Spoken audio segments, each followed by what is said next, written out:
بسم اللہ الرحمن الرحیم۔ تمام تعریفیں اس خداوند متعال کے لیے جس نے گمراہی کے گھٹا ٹوپ اندھیروں سے بچنے کے لیے 14 ستاروں کی روشنی عطا فرمائی۔ میرے محترم ناظرین، السلام علیکم ورحمۃ اللہ وبرکاتہ۔ آپ دیکھ رہے ہیں پیام رمضان اور میں ہوں آپ کا ہوسٹ علی رضا عسکری۔ جیسا کہ آپ جانتے ہیں کہ ہمارا یہ پروگرام پیام رمضان جس میں عقائد، اخلاقیات اور فقہی احکام پر گفتگو ہوتی ہے، اور آج ہمارے ساتھ اس گفتگو میں شریک گفتگو ہیں جناب آغا سید علی حیدر نقوی صاحب۔ آغا صاحب السلام علیکم ورحمۃ اللہ علیکم وبرکاتہ۔ السلام۔ آغا صاحب، جیسا کہ آپ جانتے ہیں کہ ہمارے پیام رمضان پروگرام میں عقائد، اخلاقیات اور فقہی احکام پر گفتگو ہوتی ہے، اور آج ہمارے اس پروگرام میں عظمت قرآن کے حوالے سے گفتگو ہوگی، یعنی قرآن مجید کی عظمت کیا ہے۔ تو میرا سب سے پہلا جو سوال ہے آپ سے وہ یہ ہے کہ عظمت قرآن بیان کریں اور عظمت قرآن کے حوالے سے گفتگو کریں۔ اعوذ باللہ من الشیطان الرجیم، بسم اللہ الرحمن الرحیم، وبہ نستعین وہو خیر الناصر والمعین، اللہم عجل ولیک الفرج۔ سب سے پہلے تو میں المعرفت ٹیم اور بالخصوص آپ کا شکریہ ادا کرتا ہوں کہ آپ نے بندہ ناچیز کو یہاں پہ لب کشائی کرنے کا موقع دیا۔ دیکھیں، رسول خدا نے شعبان کے آخری ایام میں یعنی ماہ مبارک رمضان کی آمد سے پہلے ایک طویل خطبہ ارشاد فرمایا۔ اس میں جناب رسول خدا ایک جملہ ارشاد فرما رہے ہیں کہ من تلا فیہ آیۃ من القرآن، کہ جو شخص ماہ مبارک رمضان میں قرآن مجید کی ایک آیت کی تلاوت کرے تو کان لہ مثل اجر من ختم القرآن فی غیرہ من الشہور، تو گویا اسے اتنا اجر ملے گا کہ جتنا عام مہینوں میں ایک ختم قرآن کا ثواب۔ سبحان اللہ۔ دیکھیں اس ماہ مبارک رمضان میں کس قدر جو ہے وہ تاکیداً بیان کیا جا رہا ہے کہ آپ قرآن کی تلاوت فرمائیں، کیونکہ اسی خطبہ شعبانیہ میں رسول خدا دو جگہ پر قرآن کی تلاوت کا حکم دے رہے ہیں۔ ایک جگہ پر فرما رہے، شروع میں رسول خدا کیا کہہ رہے ہیں کہ مومنین سے فرما رہے ہیں کہ آپ تلاوت قرآن مجید کی توفیق کی دعا مانگیں۔ اللہ اکبر۔ یعنی کہہ رہے ہیں کہ آپ کو توفیق ملنی چاہیے، آپ خدا سے توفیق طلب کریں کہ خدا آپ کو قرآن کی تلاوت کی توفیق دے۔ اور پھر یہ آخری جگہ پہ آپ رسول خدا فرما رہے ہیں کہ یعنی اس کا اجر بتا رہے ہیں کہ جس نے ایک آیت کی تلاوت فرمائی تو اسے گویا ختم قرآن کا ثواب ملا۔ پھر جناب رسول خدا ارشاد فرما رہے ہیں اصول کافی میں، یہ حدیث ان کی وارد ہوئی ہے کہ جناب رسول خدا نے فرمایا کہ من قرأ القرآن ابتغاء وجہ اللہ وتفقہ فی الدین کان لہ ثواب مثل جمیع ما اعطی الملائکۃ والانبیاء والمرسلون، یعنی جس شخص نے خدا کی خوشنودی کے لیے اور دین خدا کو سمجھنے کی خاطر قرآن کی تلاوت فرمائی تو اسے انبیاء اور ملائکہ اور مرسلون جیسا ثواب عطا کیا جائے۔ اللہ اکبر۔ یعنی اس قدر عظمت ہے قرآن مجید کی تلاوت کی۔ پھر اور اسی کے ایک اصول کافی میں روایت امام جعفر صادق جو ہے وہ ارشاد فرما رہے ہیں کہ جو شخص جو قرآن کی تلاوت جس گھر میں کی جائے اس گھر کی خصوصیات بیان فرما رہے ہیں کہ اس گھر میں کیا ہوگا، تو فرمایا کہ جس گھر میں قرآن مجید کی تلاوت ہوتی ہے اس گھر میں چار چیزیں آتی ہیں۔ سب سے پہلے کہ اس گھر میں ملائکہ نازل ہوتے رحمتیں لے کر، پھر فرمایا کہ اس گھر میں برکتیں نازل ہوتی ہیں، پھر فرمایا کہ تیسری چیز اس گھر سے شیاطین کو بھگا دیا جاتا ہے، یعنی شیاطین اس گھر سے دور چلے جاتے ہیں، یعنی شر، یعنی شیاطین سے مراد کہ شر اس گھر سے دور چلا جاتا ہے۔ پھر یہ باریک بینی کا جملہ دیکھیں کہ امام فرما رہے ہیں کہ وہ گھر کے جس میں قرآن کی تلاوت ہوگی تو وہ گھر اہل آسمان کے لیے اس طرح سے روشنی فراہم کر رہا ہوگا کہ جیسے ستارے اہل زمین کے لیے روشنی دے گا۔ سبحان اللہ۔ یعنی سبحان اللہ۔ یہ عمومی طور پہ آپ دیکھیں تو ستارے یا چاند یا سورج جو زمین پر روشنی فراہم کر رہے ہیں، لیکن قرآن کی تلاوت والا گھر اہل آسمان کو جو ہے وہ روشنی فراہم کر رہا ہے۔ اللہ اکبر۔ اور اس سے بڑھ کر جو ہے وہ معصوم امام جعفر صادق علیہ السلام کی حدیث جو ہے وہ بہار الانوار میں ہے کہ امام فرما رہے ہیں کہ اپنے گھروں کو قرآن کی تلاوت سے منور فرماؤ۔ یعنی کیا مطلب؟ اس کے بعد امام نے اس کی تفصیل کیا کہ یعنی گھروں کو منور کرو، مطلب کیا کہ آپ اپنے گھروں کو تلاوت کے قرآن چھوڑ کر قبر مت بناؤ۔ اللہ اکبر۔ یعنی امام کہہ رہے ہیں کہ اگر جس گھر میں تلاوت قرآن نہیں کی جا رہی تو گویا وہ ایک گھر قبر کی مانند ہے، اور قبر میں کیا ہے؟ اندھیرا۔ اللہ یعنی اس گھر میں اندھیرا ہے، وہ کسی جگہ پہ بھی وہ امام کہہ رہے ہیں کہ وہ گھر روشنی کے قابل نہیں ہے۔ یعنی جس جگہ پہ خداوند متعال کی لاریب کتاب کا ذکر نہیں ہے، اس گھر میں تلاوت نہیں ہے تو گویا وہ قبر کی مانند ہے۔ پھر فرمایا یہود و نصارہ، ان کے گھر قبر کی مانند تھے. کس وجہ سے؟ کیونکہ وہ یہود اور نصارہ جو تھے وہ عبادت خداوندی اپنے خدا کے لیے کرتے تو تھے، جیسے خداوند وہ بھی خدا کو تو مانتے، عبادت تو کرتے تھے، لیکن وہ کرتے عبادت گاہوں میں تھے، وہ اپنے گھروں میں عبادت نہیں کرتے تھے، تو گیا ان کا گھر ایک قبر کی مانند. اللہ اکبر.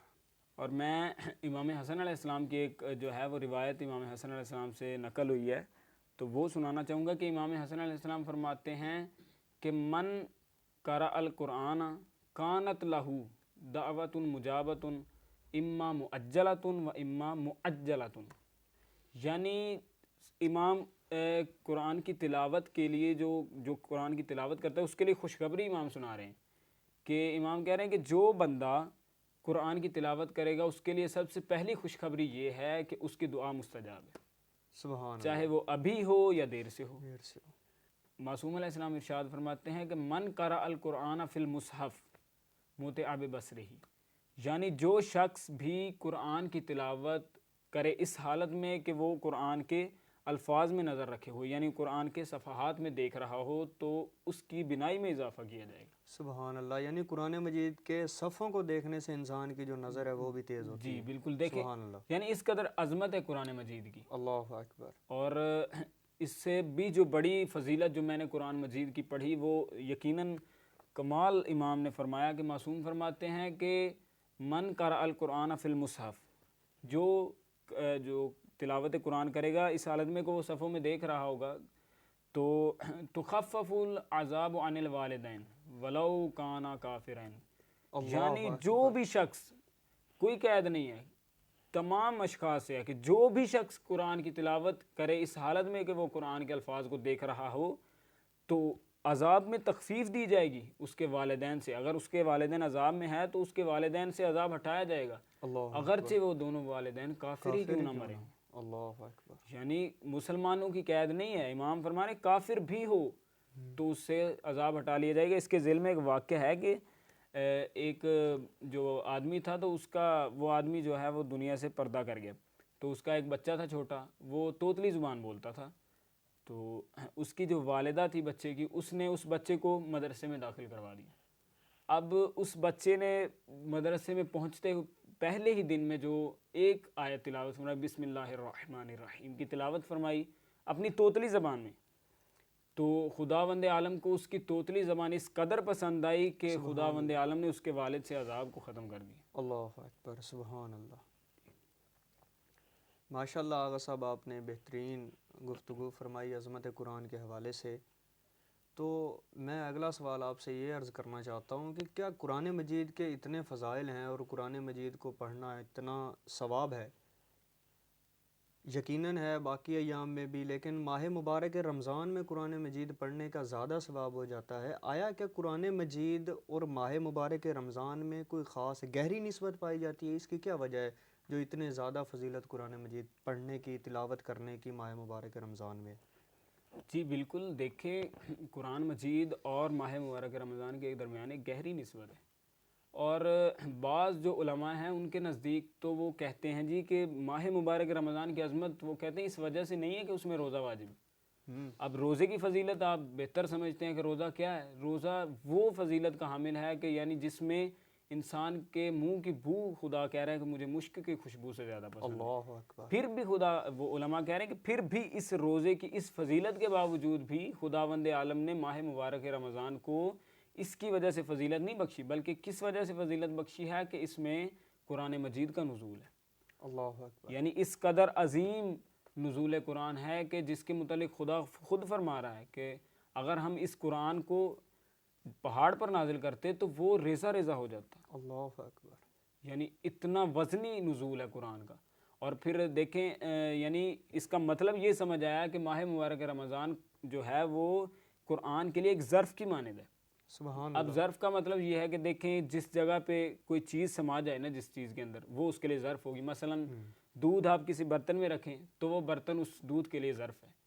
یعنی گویا کہ جو ہے وہ ماہ مبارک رمضان قرآن کے لیے ظرف ہے، یعنی قرآن جو ماہ مبارک رمضان کے اندر نازل ہو رہا ہے. سبحان اللہ. تو اتنی فضیلت کا حامل ہے ماہ مبارک رمضان کے عام مہینوں میں قرآن مجید کی تلاوت جو ہے وہ 3 دنوں میں قرآن ختم کرنا، یعنی پہلے سب سے ہے کہ جو میں پڑھ رہا تھا مفاتیح الجنان میں کہ علامہ ہلی جو ہیں وہ فرما رہے تھے، علامہ باقر مجلسی علیہ رحمہ فرما رہے تھے کہ ماہ عام مہینے جو ہیں ان میں پورے مہینے میں ایک قرآن ختم کرنا مستحب ہے، اور اس سے بڑھ کر فرمایا کہ 3 دنوں میں ایک قرآن ختم کرنا مستحب ہے، لیکن ماہ مبارک رمضان میں روزانہ ایک قرآن ختم کرنا مستحب ہے۔ سبحان اللہ۔ اور اس کے نیچے کیا بات ہے معصومین ائمہ کی کہ جس کے علامہ مجلسی فرما رہے ہیں کہ ائمہ جو بعض ائمہ کرام تھے وہ ماہ مبارک رمضان میں پورے میں 40 مرتبہ قرآن ختم فرماتے تھے۔ اللہ اکبر، سبحان اور اللہ۔ اس کے نیچے وہ علامہ مجلسی ایک فرمان نقل فرما رہے ہیں کہ جو بندہ قرآن کی تلاوت ماہ مبارک رمضان میں قرآن ختم کرے گا تو اس کی رفاقت جو ہے وہ معصومین جیسی ہوگی۔ سبحان اللہ۔ جی ماشاء اللہ آغا صاحب، آپ ابھی فرما رہے تھے کہ ماہ مبارک رمضان میں ائمہ معصومین علیہ السلام 40 مرتبہ قرآن مجید کی تلاوت کیا کرتے تھے اور ختم کیا کرتے تھے، جی تو اس سے کم از کم ہمیں یہ پیغام ملتا ہے کہ 40 مرتبہ نہ صحیح تو کم از کم 4 مرتبہ تو ہمیں بھی سیرت معصومین علیہ السلام پر عمل کرتے ہوئے قرآن مجید ختم کرنا چاہیے۔ بالکل۔ خداوند متعال آپ کو سلامتی عطا فرمائے۔ الہی بہت خوبصورت انداز میں آپ نے عظمت قرآن اور فضیلت قرآن کے حوالے سے گفتگو فرمائی۔ آغا جان، جیسا کہ آپ جانتے ہیں کہ ہمارے پروگرام کے آخر میں ایک شرعی سوال ہوتا ہے، تو میرا آج کا سوال آپ سے یہ ہے کہ کیا ماہ مبارک رمضان میں روزے کی حالت میں دمے کا مریض انہیلر استعمال کر سکتا ہے؟ آیا اس سے روزہ باطل تو نہیں ہوتا؟ اس کے بارے میں مراجع عظام کا کیا فتویٰ ہے، بیان فرمائیے گا۔ جی بالکل، یہ ایک ایسا خاص مورد ہے کہ جہاں پر علماء کرام اس چیز کی اجازت دے رہے ہیں کہ اگر کسی بندے کو انہیلر کی بہت زیادہ ضرورت ہے تو وہ بلا کسی بھی شبے سے انہیلر استعمال کر سکتا ہے، اور یہی فتویٰ جو ہے وہ آغا خامنہ ای کا ہے، اور اسی بات پر متفق ہیں آغا سستانی کا بھی، یہی ان کی توضیح میں فتویٰ لکھا ہوا ہے، یعنی وہ بھی کہتے ہیں کہ انہیلر استعمال کرنے سے روزہ باطل بالکل نہیں ہوتا، آپ بلا شبہ انہیلر استعمال کر سکتے ہیں۔ بہت شکریہ آغا جان، آپ ہمارے پاس تشریف لائے، خدا آپ کو سلامتی عطا فرمائے۔ میرے محترم ناظرین، یہ تھے، جیسا کہ آپ جانتے ہیں کہ عظمت قرآن پر گفتگو ہوئی، اور یہ تھے ہمارے ساتھ آج شریک گفتگو جناب آغا سید علی حیدر نقوی صاحب۔ خداوند متعال انہیں سلامت رکھے، جنہوں نے عظمت قرآن پر بہترین گفتگو فرمائی۔ اسی کے ساتھ پروگرام کا اختتام کرتے ہیں۔ السلام، اللہ نگہبان۔